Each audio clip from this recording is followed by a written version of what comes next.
How would we respond if our body were occupied in a way we didn't choose? To what extent can we control what happens to our body, and how much suffering could we endure?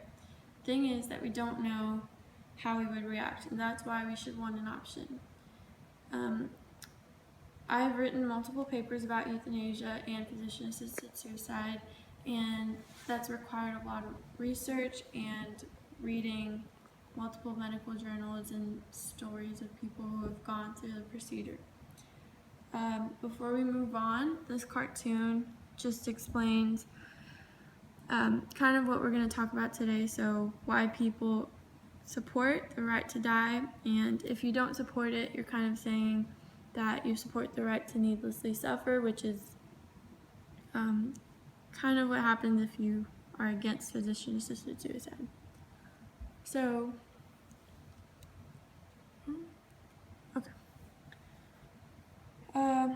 physician-assisted suicide gives the patient requesting it a sense of power, control, and self-worth, which might not happen with the natural death.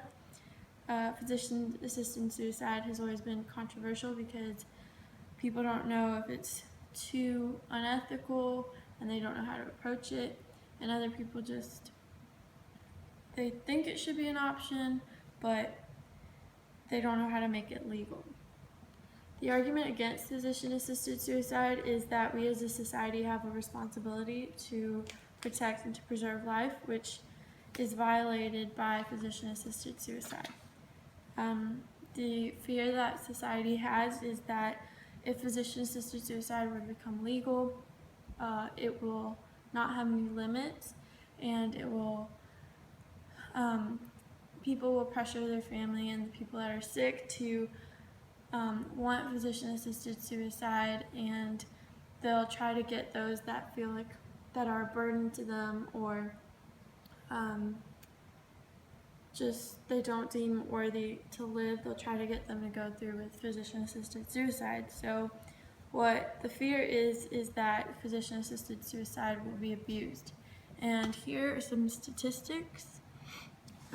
This one's talking about what I just talked about, for those that feel like a burden to their family and that are pressured into physician-assisted suicide, and other statistics. So here's the people that support it and other people that oppose it, and just really big statistics and topics throughout the whole discussion of assisted suicide.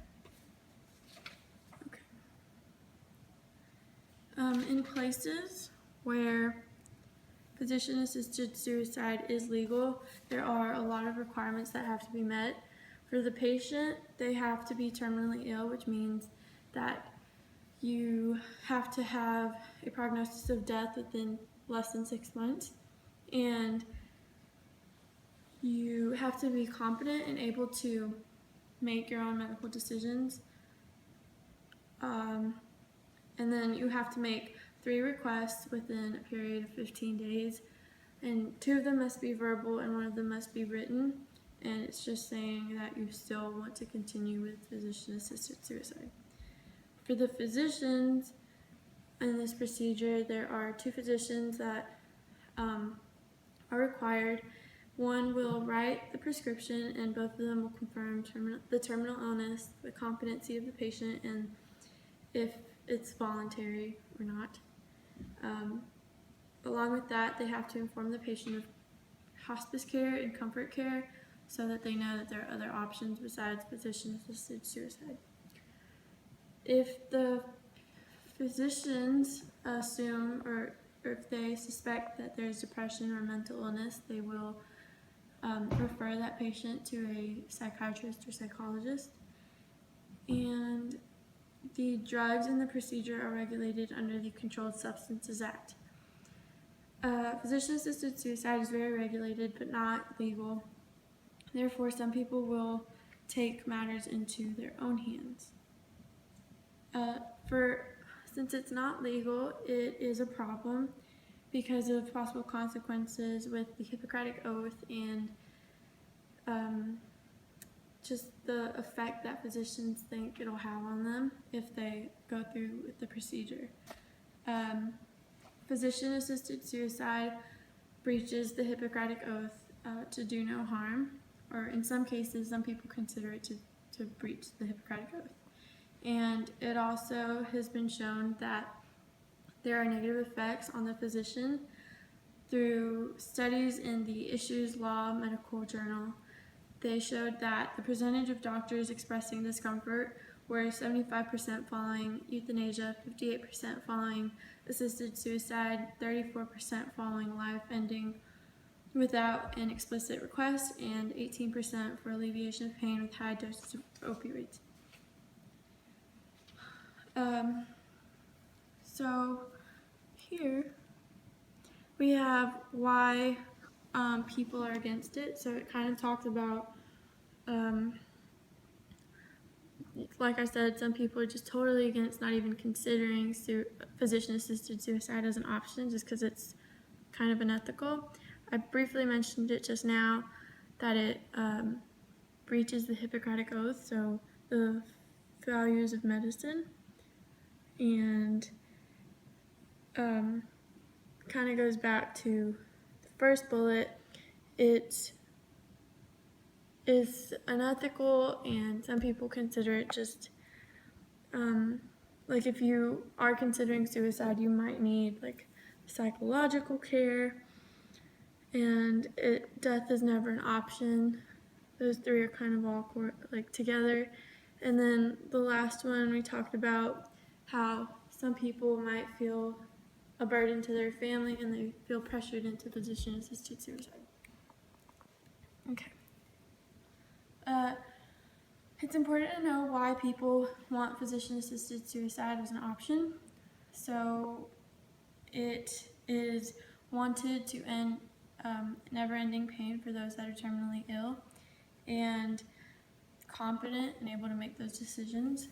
And it also gives people the power of people control and power back from the terminal illness, because some people kind of feel like they're losing control and nothing's they can't do anything for themselves anymore.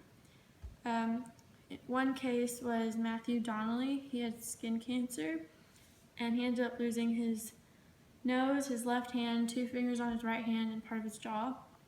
And he was blind and slowly deteriorating. And the doctors thought that he had about a year to live. And he was in excruciating pain. He didn't want to live for a year with that much pain, so he begged to be put out of his misery. And then one day, his brother got a gun and brought it to the hospital and shot and killed his brother. And if physician-assisted suicide would have been an option, his brother probably wouldn't be considered a murderer, and Matthew would have died a more peaceful death. For moving on with physician-assisted suicide and trying to solve the conflict and this controversy, we should recognize that medicine is evolving and it's not the same as it once was. We also need to realize that every person should have the right to die with, or have an option, and it's not very easy to abuse physician-assisted suicide because of all the restrictions that it has that we talked about previously. And it's a good thing because it allows for people to end their suffering, and it provides a peaceful death. And it's also our right for autonomy, because it allows us to decide how we want our lives to go instead of the government. So, the Hippocratic Oath has been modified throughout history, and at one point it said that women couldn't practice medicine, and another point it said that doctors weren't allowed to break the skin, which now it's kind of probably the biggest thing in medicine, because probably half the doctors in the world are women, and just the simplest things in medicine are a part of breaking the skin. So vaccines and stitches and drawing blood, we do that every day now, and that one point that at one point was violating the Hippocratic Oath. So it's not the same thing as when they wrote the Hippocratic Oath, and it should be modified, and there should be some clarification as to what it means to do no harm, so that physicians don't think that they're violating it and going against the fundamental values of medicine. So moving on to possible solutions, we have, petition for physician-assisted suicide, and just kind of it also prevents high medical bills. Instead of keeping somebody in the hospital for however long they may survive with a terminal illness, the bills add up. And with physician-assisted suicide, if it were their choice to end their life, it could be economically beneficial. And it talks about other points as well. So altogether, society does feel like it's our moral responsibility to protect and to preserve life, but and to do no harm to all the individuals, and that's what is stated in the Hippocratic Oath. But medicine has evolved, and it should offer an option for all the individuals. So what we need to do is not place so many expectations on medicine, and realize that the reality is that there are no guarantees that a cure or less painful treatment will be discovered. Therefore, the option of physician-assisted suicide is good for every individual to have. So tying back to the question that I asked at the very beginning, maybe the question after all of this is, would we want the option if our body were occupied in a way we didn't choose?